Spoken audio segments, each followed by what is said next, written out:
Alhamdulillah di ngaji bareng juga nggak ngerti polanya juga. Ya, yang terhormat nih wonten Bapak Rektor, wonten Mas Zainul Masdi, wonten Ketua Badan Wakaf Mas Warsono Muhammad sedanten saya hormati. Ini katanya untuk bahagia. Jadi saking pentingnya untuk bahagia itu sampai Allah itu kadang ngendikan hal yang nggak penting, tapi menjadi penting karena untuk bahagia. Jadi kalau Allah tanya Nabi Musa ketika ketemu dipanggil itu, wama tilka biyaminika ya Musa, yang kamu bawa itu apa? Padahal ketika dipanggil itu kagetnya bukan main.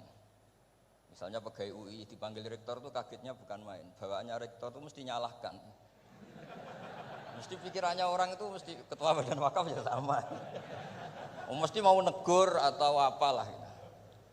Nah, bawaan orang dipanggil atasan itu grogi, maka Allah ngendikan yang rileks. Kamu bawa apa? Gitu. Yang kamu pegang tangan kanan kamu itu apa?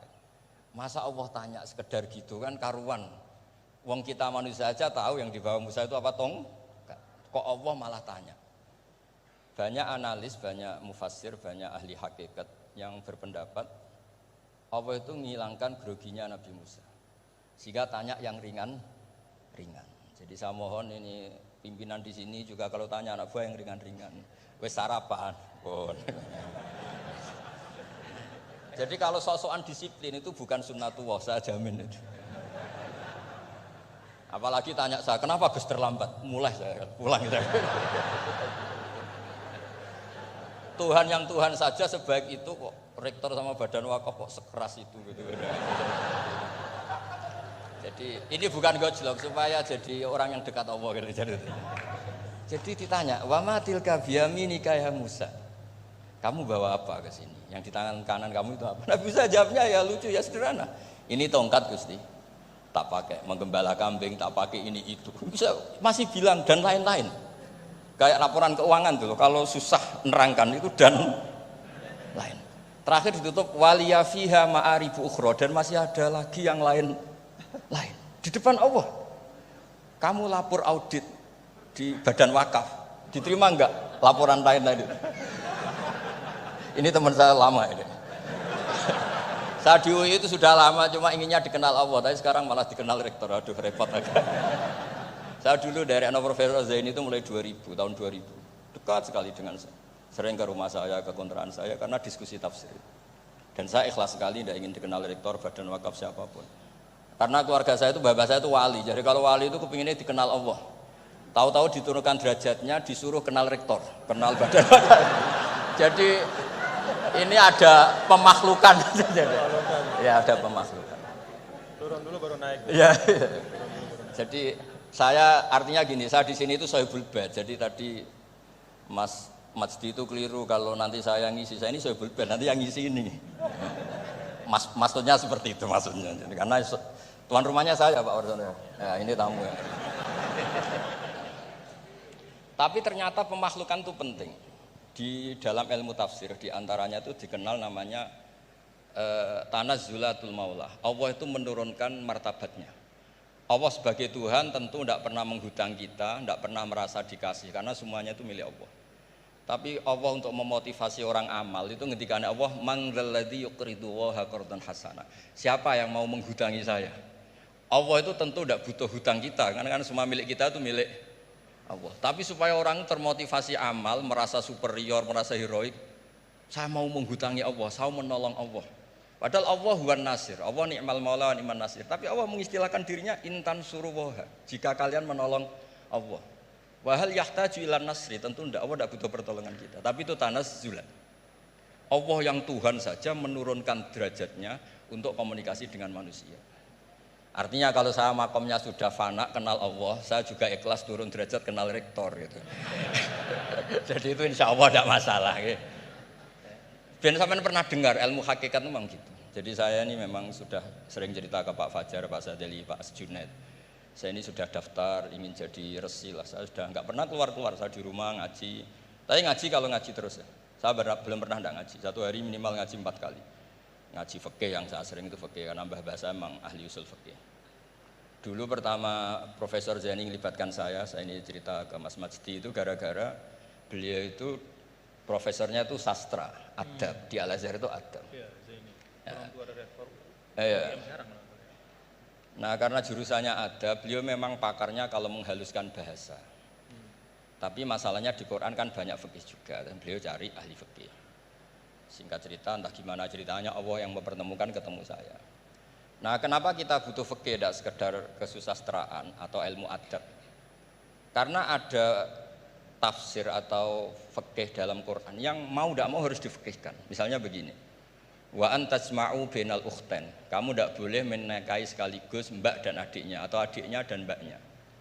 Jika Anda berpikir Quran itu hanya Quran, maka berarti apa boleh menikahi misalnya Sri dengan buliknya, Sri dengan budenya. Padahal tidak boleh juga. Tapi faktanya Quran hanya ngendikan wa antasma'u bainal ukhtain. Sebab itu zaman Rasulullah SAW sugeng itu nambahi wala binal mar'ati wa ammatiha wala binal mar'ati wa kholatiha. Juga tidak boleh menikahi Sri dan budenya atau Sri dan buliknya. Dan kebetulan Nabi itu tidak menambahkan wala binal mar'ati wa jaddatiha. Karena kayaknya itu nggak usah dilarang, ya sudah lucu aja gitu. Masa kamu nikahi perempuan umur 17 terus minat mbahnya umur 70. Lah itu kalau sampai butuh dilarang ya Anda perlu berobat itu. Tapi kalau bule kan kadang masih menarik. Orang-orang kayak gini itu misalnya nikah umur 17, bulenya cantik umur 30, minat enggak? Jadi artinya butuh dilarang untuk enggak minat itu butuh dilarang gitu. Tapi kalau mbah ngono kok ditakok. Nah, ngono kok ditakok. Ini pakarnya. Ini tetangga saya orang Bojonegoro, dulu benderanya profesor ini juga. Artinya andai kan tidak ada usul fikih ini mimbabi itlaqil ba'di wa iradatil qul. Meskipun usul fikih itu yang menginduk ilmu balaghah, ilmu ini itu. Jadi Allah menyebut bainal ukhtain artinya diganti bainal mahromain. Jadi ukhtain itu ibaratun atau itlaqul ba'di, yaitu ukhtain mewakili kata mahromain. Dua perempuan yang punya hubungan mahram tidak boleh dinikah bersamaan untuk orang-orang yang poligami.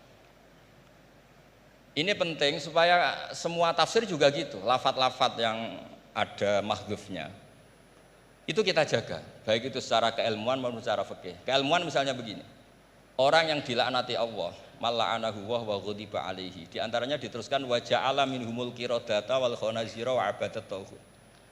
Lalu misalnya secara penelitian tidak pernah ada makhluk manusia yang dulu jadi kera.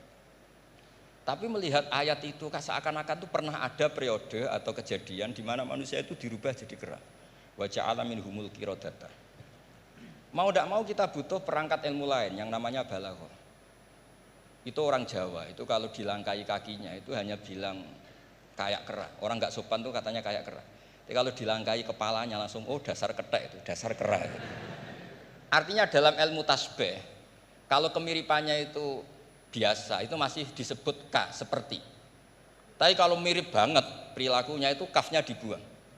Sehingga orang yang tuli banget terhadap kebenaran Allah bilang summum bukmun umyun. Orang kafir itu summun, tuli misalnya. Bukmun ada bisu. Padahal faktanya mereka bisa mendengar, bisa ngomong, bisa bicara. Tapi saking tidak pernahnya mau mendengar kebenaran, di redaksinya summun, bukan kasumi tapi summun. Begitu juga di bab madh memuji.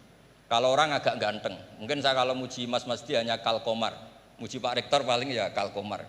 Tapi kalau muji Nabi langsung komarun, anta samsun, anta bedrun, karena gantengnya kelewat, sehingga kaf tasbih sepertinya itu dibuang.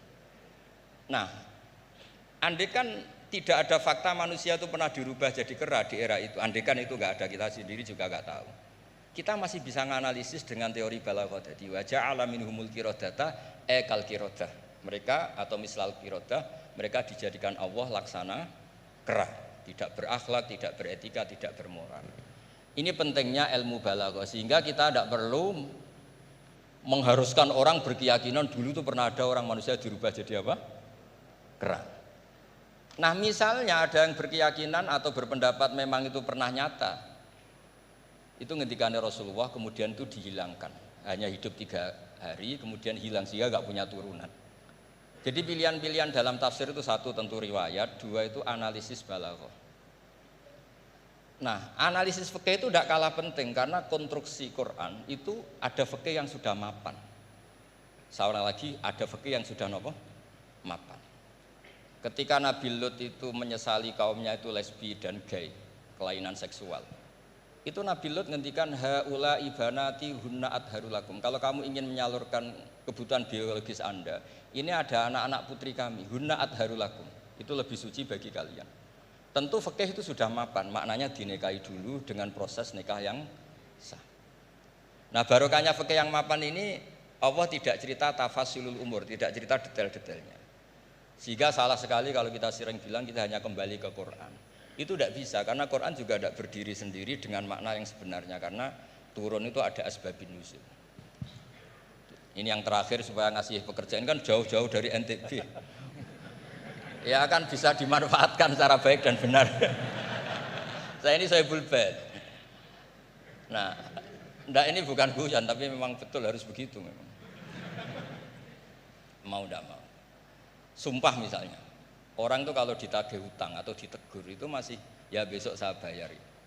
Ditagih lagi kayak gak percaya, wawahi besok saya bayar. Jadi kata wawahi itu mesti menunjukkan emosi, tersinggung, sumpah.